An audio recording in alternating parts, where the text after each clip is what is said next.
Nenza lero bwe mbadde ntambula era bwe nyingidde wano, I didn't see any happy face. Era mbadde nkolamu ka scan nga nkoze eki nga ntudde.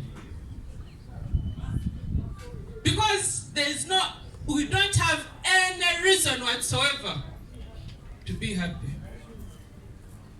Wala kisobola otusanyusa kati? Kumande abaana baddayo ku ssomero. Ne bameka abalina fees.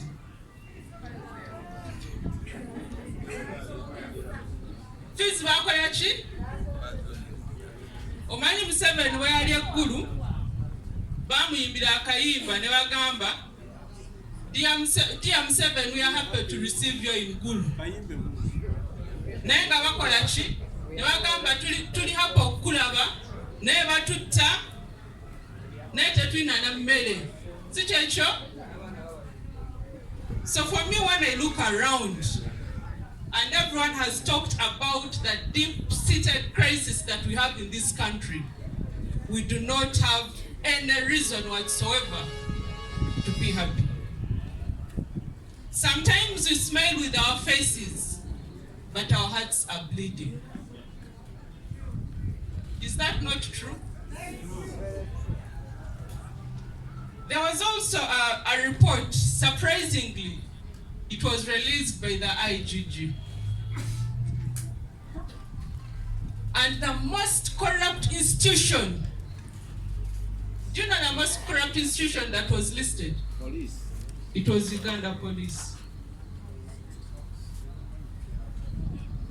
The second most corrupt institution Judiciary. was Judiciary. the judiciary. The third most corrupt institution that was listed, it was what? The land tribunals. The fourth most corrupt institution that was listed, public hospitals. Simanyi oba byenjogera mubiwulira. Eno reporter yagifulumya be bano abakolera Mwami Museveni. Era tuyinza n'okugikubamu ebituli. Naye Mwami Museveni yavaayo n'akola statement. N'agamba IGG Betty Kamya, nyabo bino byoliko bya muzannyo. N'agamba Uganda tuli very lucky.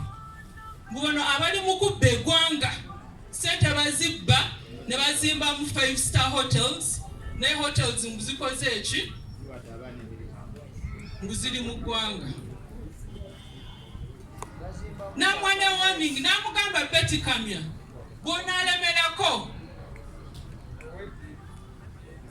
nga ogezaako okukwata bano ababba sente bagenda zitwala wabweru. Tukyalina eggwanga. Bw'akukwata n'ogamba koddukira ku poliisi esingayo okulya enguzi. Era komanda waffe wa PFT yatugambye ogenda sanga Mwami Museveni ng'akoze eki? Ng'atudde. N'ogamba owaayi, oba poliisi bampisiza bubi, kanziruke kangendeko mu kooti. Ng'era kooti eri mu kyakumeka? Kyakubiri. N'ogamba omwana wange mulwadde, maama mulwadde, kanziruke mu ddwaliro. Public hospitals era nazo bakoze eki? So for Uganda abatanyiiga, what happened to us?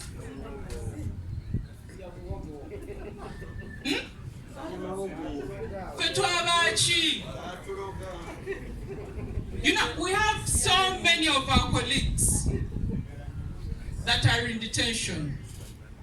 We have so many of our colleagues with broken limbs. We have so many of our colleagues that paid the ultimate price for being in the struggle. Nogenda kulya Uganda nga bakugamba, bw'ogenda okwekalakaasa bajja kukutta. Bw'ogenda okwekalakaasa bagenda kukola ki? Bagenda kukusiba. Naye njagala babuuza, I know there is a price that we pay for speaking out. I know there is a price we pay when we go out and demonstrate. But ladies and gentlemen, what is the price that we are going to pay if we do not speak out? What is the price we are going to pay if we do not go out and say enough is enough? Mulowooza singa tusigala nga tutidde mbu ebintu bigenda kubeera better. Nze ndowooza answer eriki? Mulowooza singa Dr. Kizza Besigye teyavaayo n'agamba ekimala kimala. Do you think this country mulowooza twandibaddewa? I think the situation would have been worse. So there is a price that we pay for speaking out, but there is also a price that we pay for not speaking out, for not acting. And the price that we pay for not acting is much, much higher than the price we pay when we speak out. Ndi ku kituufu? Twegatte? Tulumbe? You know, linalaba Mwami Museveni yatugamba, if you cannot afford bread, mugende mukole ki? Mulye muwogo. Nze ne ngamba, wabula wetutuuse, the country has transitioned from being a banana republic to a cassava republic. Ate bwo transitioning in quotes. Nova mu banana republic, nodda mu cassava republic. Oboze mabega. Mwena mufumba amatooke, mwena mufumba muwogo.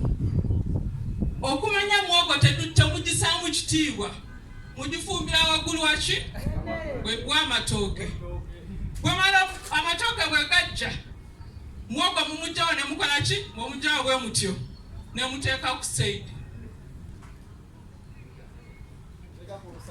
Ne mumuteeka ku ki? Naye lwakuba amatooke go waakiri gayinamuko ku katiibwa, okola ki? Ogazzaako, ogakwata bulungi. Kati bw'otunuulira eggwanga lyaffe, tuvudde mu banana republic ne tudda mu cassava republic. There's a crisis. And I think it's high time, oba oli mukadde, oba oli muvubuka, oba oli mukyala, now is the time to get out and fight. No one is going to do this fighting on our behalf. We are going to do the fighting ourselves. There's a journalist the other day who was trying to, I don't know, to mock me or to make fun of me. Yangamba, Nyanjura kati watuka. You get it? Yagamba muze nakola ki? Munatuka. But it's my aspiration to be a deputy Lord Mayor. Mwemulowooza njagala kubeera ki? I think you can hear the answers that we have received. And for me, those answers are disappointing.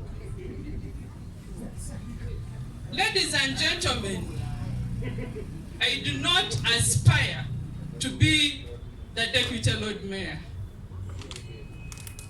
I do not aspire for leadership positions. Abamanyi mumanyi bulungi ngu Nyanjura olutalo nalutandika nga sinaki without any position. My aspiration is to see a country where mothers will stop dying when they go to the hospital to receive medication. My aspiration is to see a country we are all equal. My aspiration is to see, we have 90% and the 10%. Our 10% we were told our new touchy.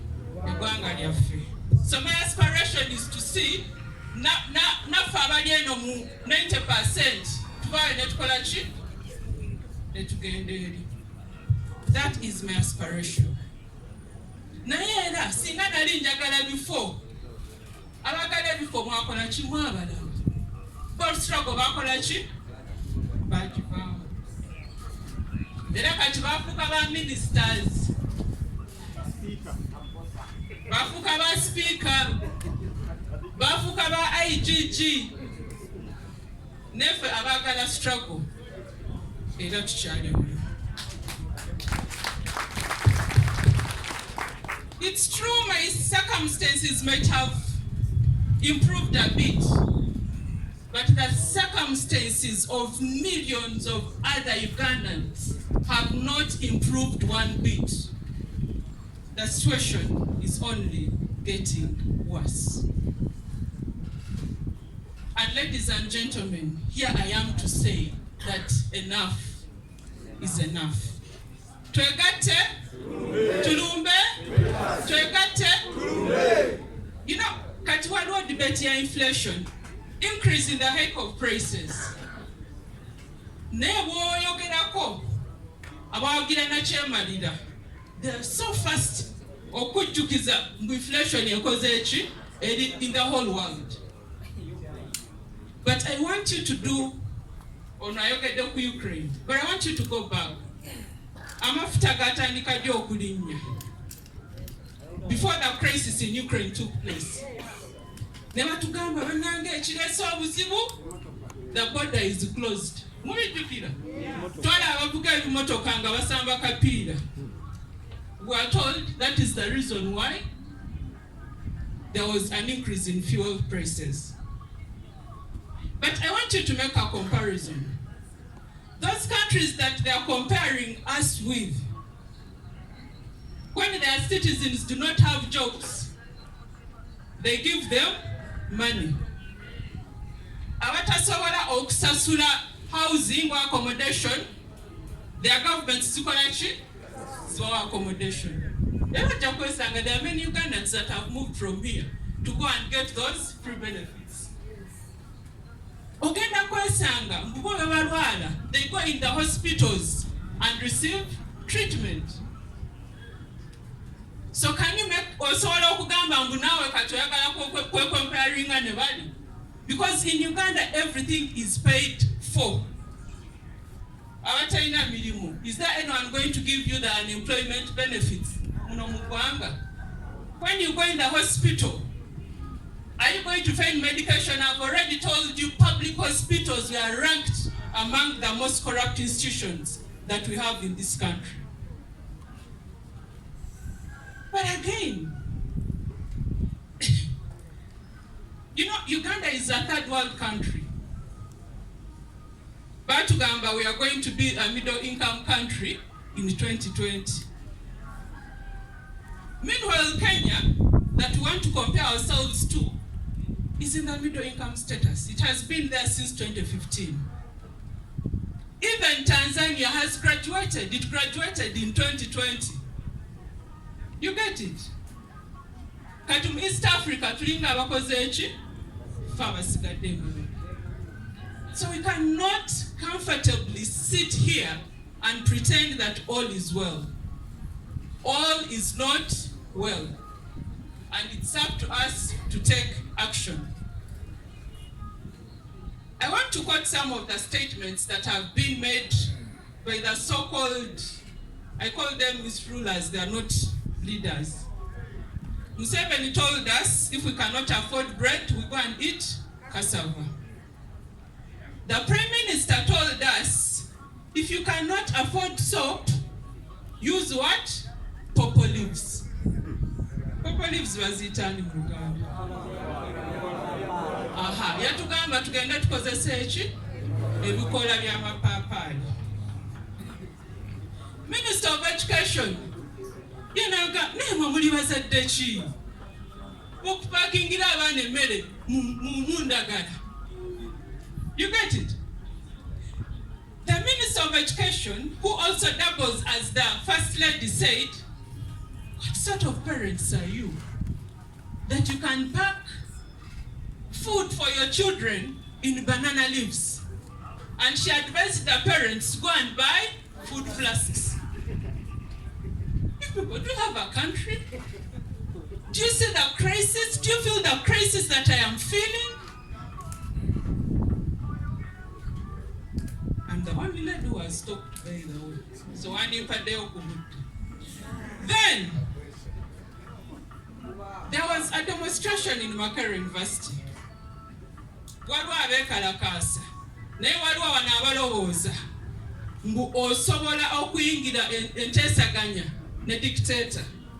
There are those who think you can massage or talk the dictator out of power.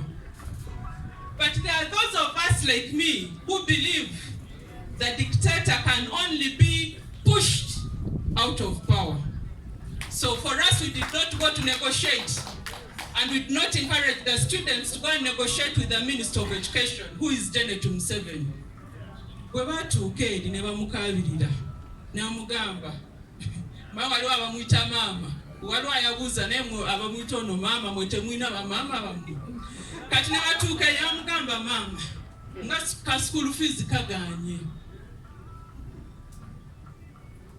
tetugenda nakutula bibuuzo.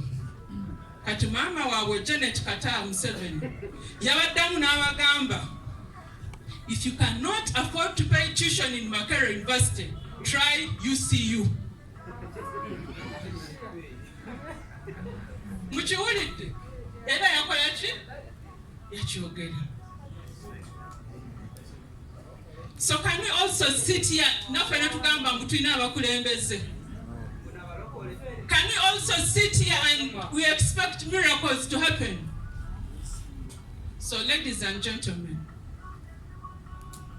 the time is now. There is a price we pay for speaking out. And there is a price we pay for not speaking out. There is a price we pay for acting. And there is a price we pay for not taking action. It's high time we all left our comfort zones and we took action. Thank you so much.